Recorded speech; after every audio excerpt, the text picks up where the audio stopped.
নমস্কার বন্ধুরা, শুভ শীতকাল। আমি তোমাদের জন্য আবার একটা ব্র্যান্ড নিউ ভিডিও আপলোড করার জন্য তোমাদের কাছে চলে এসেছি। আজ তোমরা আন্দাজ করতে পারছো আমি কি রেসিপি তোমাদের দেখাবো? একদম ঠিক ধরেছো, শীতকালের মরশুমের প্রথম সবজি খিচুড়ি। তার জন্য প্রথমে কিছু শীতকালের ম্যান্ডেটরি সবজিকে কেটে নিয়েছি এবং চাল ডাল সব রেডি করে নিয়েছি ধুয়ে। তারপরে দেখতে পাচ্ছ এক এক করে সবজিগুলোকে এবার ভেজে নেওয়ার পালা। তাই কড়াইতে তেল গরম করে প্রথমে আলুগুলো ডুমো ডুমো করে মানে দুফালি করে কেটে রাখা আলুর টুকরোগুলো ভেজে নিলাম। তারপর ভেজে নেব মূলোর টুকরোগুলো। এই আলু মূলো ছিম এইগুলোকে তেলে একটু হালকা শ্যালো ফ্রাই করে নিলে না স্বাদটা আরো বেশি ভালো আসে এবং খুব তাড়াতাড়ি সেদ্ধও হয়ে যায়। তো এবার দেখলে আলুর পরে মূলোটাও আমি একই পাত্রে ভেজে তুলে নিলাম। এবার শিমগুলো দিয়ে দেব। শিমগুলো কিন্তু কাটার কোনো দরকার নেই, গোটা গোটাই দেবে, না হলে এক সময় পর তো গলেও যেতে পারে। তো দেখতে পেলে আমি শিমগুলোকেও হালকা ভেজে নিলাম। এবার পালা ফুলকপিকে ভেজে নেওয়া। ফুলকপিগুলো কিন্তু একটু ভালো কড়াভাবেই ভাজতে হবে, না হলে কিন্তু কাঁচা কাঁচা থেকে যেতে পারে। তো ফুলকপিটাকে ওইভাবে খুব গোল্ডেন লাল করে আমি ভেজে নিচ্ছি। আর বন্ধুরা কিছু মনে করো না, শীতকালের জন্য আমার গলাটা একটু খারাপ হয়ে আছে, তাই তোমাদের একটু অদ্ভুত শুনতে হতে পারে আমার ভয়েসটা।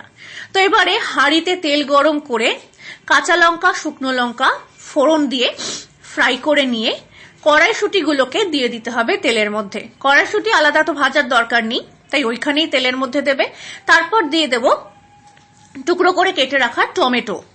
এবার ওগুলো একটুখানি বেশ ফ্রাই করে নেওয়ার পরে আমি দিয়ে দেব মুগ ডালটা। মুগ ডালটাকে ওর মধ্যে দেওয়ার পরে এবার কাজ হচ্ছে খুব ভালোভাবে পুরোটাকে নাড়া।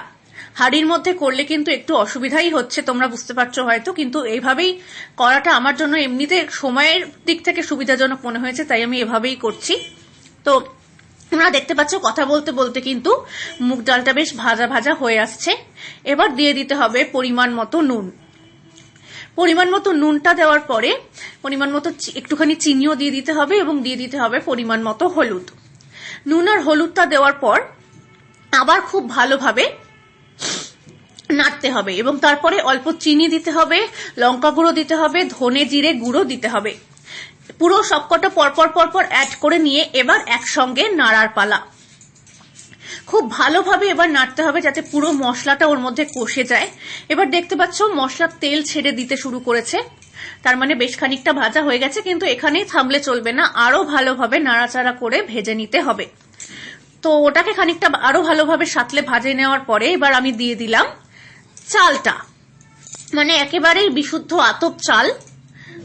আমি এতে ব্যবহার করেছি, কারণ খিচুড়িতে কিন্তু আতপ চাল ছাড়া একেবারেই ভালো লাগে না।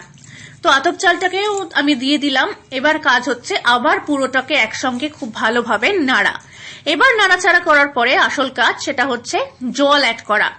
আমি এখানে একটি মাঝারি মাপের বাটির ভর্তি ভর্তি 3 বাটি জল দিয়েছি। জলটা কিন্তু খুব ভালো করে দিতে হবে, নাহলে খিচুড়ি যদি একটু পাতলা পাতলা ধরনের না হয় এই ধরনের খিচুড়ি, তাহলে কিন্তু দেখতেও ভালো লাগে না, খেতেও ভালো লাগে না। আর তোমরা যারা আমারটা দেখে রান্না করবে তাদের যদি মনে হয় আরো জল লাগছে তাহলে আরো জল দেবে। এবার হচ্ছে ভেজে রাখা সবজিগুলোকে এক এক করে অ্যাড করে দেওয়ার পালা। জল বেশ খানিকটা ফুটে ওঠার পর অবশ্যই জলকে ভালোভাবে ফুটিয়ে নিয়ে তারপর এবার সবজিগুলো অ্যাড করবে। প্রথমে মূলো আর আলুটা আমি অ্যাড করলাম, তারপর আবার একবার হাতা দিয়ে খুব ভালোভাবে নেড়ে মিশিয়ে নিচ্ছি যাতে পুরোটা একসাথে খুব ভালোভাবে মিশে যায়। মশলা তেল হলুদ সবটা যেন একসাথে খুব ভালোভাবে ব্লেন্ড হয়, সেই জন্য। এবার দেখতে পাচ্ছ খুব ভালো মতন ফুটে উঠেছে জলটা। এবার তারপরে তোমাদেরকে দিতে হবে ফুলকপির টুকরোগুলো এবং শিমগুলো। ফুলকপি এবং শিম সবসময় মনে রাখবে সবার শেষে দিতে হয়। এবার ফুলকপি আর শিম দেওয়ার পরে খুব বেশি কাজ নেই, উপর থেকে একটুখানি গরম মশলা গুঁড়ো ছড়াবে, দিয়ে একবার খুব ভালোভাবে হাতা দিয়ে পুরোটাকে ওপর নিচ করে নাড়বে। তারপর দিয়ে দেবে পরিমাণ মতো ঘি। খিচুড়িতে কিন্তু ঘিটা খুবই ম্যান্ডেটারি। খিচুড়িতে তুমি যতই ঘি দাও না কেন বদহজম হয় না।